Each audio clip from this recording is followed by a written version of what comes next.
22 जानेवारीला अयोध्या राम मंदिराच्या उद्घाटनासाठी मुंबईतील जवळपास 350 व्हीव्हीआयपींना निमंत्रण पाठवण्यात येणार आहे आणि यामध्ये शिवसेना ठाकरे गटाचे पक्षप्रमुख उद्धव ठाकरे यांचं सुद्धा नाव असल्याची माहिती आहे। या सगळ्या संदर्भात बोलण्यासाठी आपल्यासोबत खासदार अरविंद सावंत आहेत। उद्धव ठाकरेंना त्यासोबत राज ठाकरेंना सुद्धा निमंत्रण या सगळ्या अयोध्या राम मंदिर उद्घाटनाचं पाठवलं जाणार आहे। तुम्ही काल परवा असं म्हणालात की राम हमारा प्यार है तुम्हारा व्यवहार है। मला वाटतं प्रभू रामचंद्रांकडनं आपण सगळेजण खूप काही शिकण्यासारखं आयुष्यभरासाठी। राजकारण म्हणावं तर आपण एक शब्द सातत्यानं वापरतो, तो असा वापरतो रामराज्य। मग रामराज्यात काय होतं? सर्वसामान्य माणसाला न्याय मिळत होता, ही रामराज्याची संकल्पना। छोट्या एका वाक्यात सांगायची झालं तर मग त्या प्रभू रामचंद्रांचा मंदिराचा सोहळा स्थापनेचा आणि पुनर्विकासाचा सोहळा होत असेल तर त्या मंदिरासाठी जेव्हा लालकृष्ण अडवाणींनी मोठी रथयात्रा काढली आणि वंदनीय हिंदू हृदय सम्राट शिवसेना प्रमुख बाळासाहेब ठाकरे यांनी या विषयावर निव्वळ राम मंदिर नाही तर काशी विश्वनाथापूर असे 3 मंदिरांचा त्यांनी उल्लेख केलेला आठवून पाहतो मी। ही मंदिरं आम्हाला पाहायची आणि सातत्याने तो विषय त्यांनी पुढे रेटत राहिला। तो विषय मधल्या काळामध्ये भासनात गेला होता, तो परत जिवंत आदरणीय उद्धवजी ठाकरे साहेबांनी केला। आम्ही युतीत होतो तरी पण मंदिराबद्दल काही बोललं जात नव्हतं, म्हणून त्यांनी स्वतःहून एकदा सोलापूरच्या सभेमध्ये पंढरपूरच्या सभेमध्ये उल्लेख केला की मंदिर वही बनाएंगे तारीख नहीं बताएंगे। आणि त्यांचा आग्रह होता आदरणीय उद्धवजींचा की कायदा करून हे मंदिर करा। ते कायद्याने झालं नाही, शेवटी न्यायालयाच्या लढ्यात सर्वोच्च न्यायालयाने निर्णय देऊन तो मंदिर दिलं। दरम्यान या मंदिराच्या आंदोलनामध्ये तो जो काही ढाचा होता तो ढाचा आंदोलनकारी भक्तांनी पाडला। तो ढाचा पाडल्यानंतर त्या मंदिराच्या संदर्भातलं कुणावर जबाबदारी? ते सुंदरसिंग भंडारींना आपल्यासारखे सगळे केले, ये ऐसा हो गया, किसने किया होगा?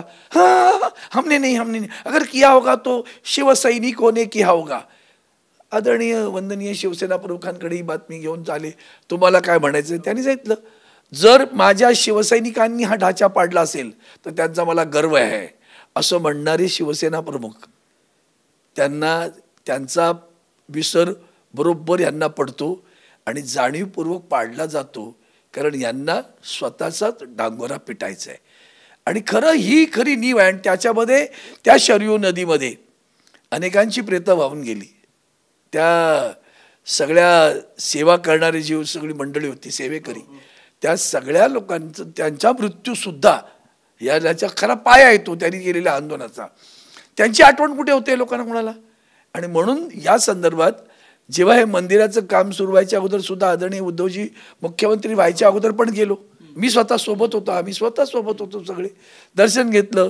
आम्हीला रामलल्लाच्या तिथल्या आमच्या भावना तशाच आहेत ना, आजही आहेत। त्यानंतर ते मुख्यमंत्री झाले तरी पुन्हा आम्ही जाऊन आलो आणि राम मंदिरासाठी शिवसेनेनं सगळ्यात पहिल्यांदा डोनेशन दिलं, देणगी दिली।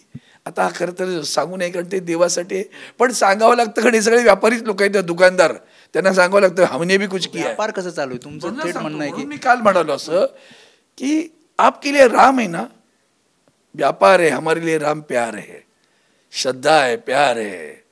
ही म्हणून ते रामराज्याची कल्पना मांडली। ते प्रभू रामचंद्र त्यांची सेवेकरी कोण तर पाठीसुराख उपसणारे।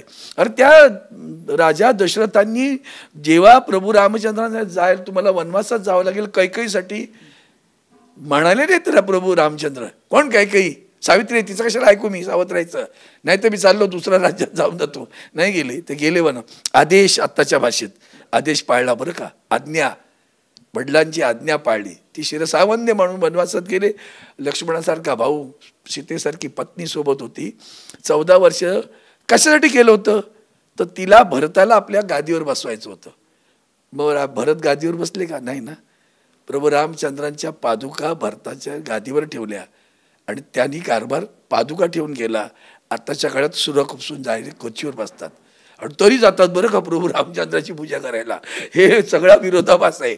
आणि हा इतका विरोधाभास पाहिल्यानंतर तुम्हाला काय आहे प्रभू रामचंद्राबद्दल प्रेम? काही नाही। म्हणून मी म्हणालो हमारे राम प्यार है, तुम्हारे लिए प्रभु रामचंद्र व्यापार है। शेवटचा प्रश्न, निमंत्रण जर मिळत असेल तर आपल्याकडनं कोणी जाणार का? स्वतः उद्धव? मला त्याच्या संदर्भात माहिती नाही. आम्हाला काही ते निमंत्रण असो नसो म्हणून काय आमची प्रभू रामचंद्रावरची श्रद्धा तुमच्या निमंत्रणावर अवलंबून नाही. ती काल होती, आज आहे आणि उद्याही तशीच राहील. आणि म्हणून ती रामराज्याची संकल्पना आहे ज्याने तो आदर्श घडवून दिला. प्रभू रामचंद्रांना आदर्श मानला जातो, पुरुषोत्तम मानलं जातं. ते पुरुषोत्तमाची सेवा करण्यात केवढा मोठा आनंद आहे. त्याला काय हे घेऊन काय बसतंय? राजकीय लोक करंगळी धरून त्यांना चालवतात. इतका उद्धटपणा आणि इतकी विटंबना आमच्या प्रभू रामचंद्राची करता. तुम्ही कोण? तुमची करंगळी ते धरून चालतात. याच्यापेक्षा माणूस अहंकारी कशाला म्हणायचं? त्याचा अहंकाराचा दर्प उभ्या देशात दिसतोय बरं का. आणि म्हणून प्रभू रामचंद्राची सेवा करण्याची तुमची सगळ्यांची कुणाचीही ती स्तर नाही असं मी म्हणेन. शब्द तो वापरणार नाही. तुम्ही तितके स्वच्छ नाही आहात हृदयातनं. आणि म्हणून तुम्हाला तो अधिकार नाही, नैतिक अधिकार नाही. तो नैतिक अधिकार त्यागी लोकांना आहे, भोगी लोकांसाठी नाही. राजकीय प्रश्न आहे. इंडिया आघाडीमध्ये 23 जागांची तुम्ही मागणी केली आहे, मात्र तसा प्रस्ताव इतर काँग्रेसचे जे राज्यातले नेते आहेत ते फेटाळताना पाहायला मिळतात. संजय निरुपम म्हणतात 23 जागा जर शिवसेना लढवत असेल आणि 12 जागा जर वंचित लढत असेल तर आम्हाला जागा काय मिळणार? मला वाटतं त्यांनी एक लक्षात ठेवलं पाहिजे.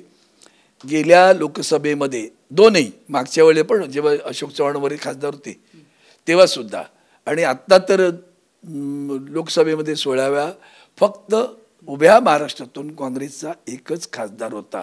एवढं लक्षात ठेवलं तरी भरपूर काही होईल. उगाच याच्यात मी माझ्या स्थळ वाद घालणं योग्य नाही.